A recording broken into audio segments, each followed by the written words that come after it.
नमस्कार दर्शक बंधु स्वागत करछि आम चैनल को। आज आम कथा हेबा गोटे इम्पोर्टाट विषय उपरे।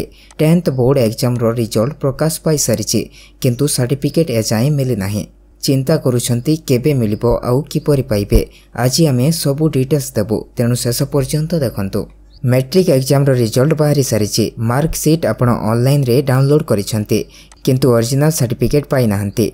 आपण जानिबाकू चाहुचंती जे केउ सब सर्टिफिकेट मिलिबो, केबे मिलिबो आउ किपरि पाइबे। आसंतु सब जानिबा। आपनकू स्कूल रू मोट 4टी सर्टिफिकेट मिलिबो। Original certificate, conduct certificate, migration certificate आउ स्कूल लिविंग सर्टिफिकेट मिलिबो। सर्टिफिकेट आपनको स्कूल आपनको देबो। तेनु सब जानिबा पई एही वीडियो को शेष जाय देखंतु। एबे आसंतु जानिबा केबे मिलिबो एही सर्टिफिकेट। धरि नियंतु मैट्रिक रिजल्ट मे 2 तारिख 2025 रे प्रकाश पाइथिला।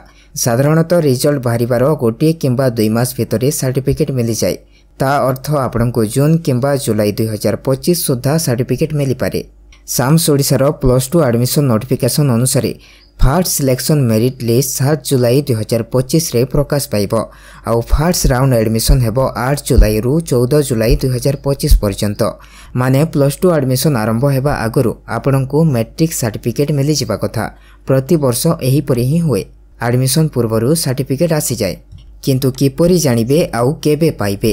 आपनको स्कूल आपनको इन्फॉर्म करिवो जेतेबेले सर्टिफिकेट रेडी हेबो। स्कूल आपनको डाकिबो, तेनु स्कूल सह जोगाजोग रखंतु।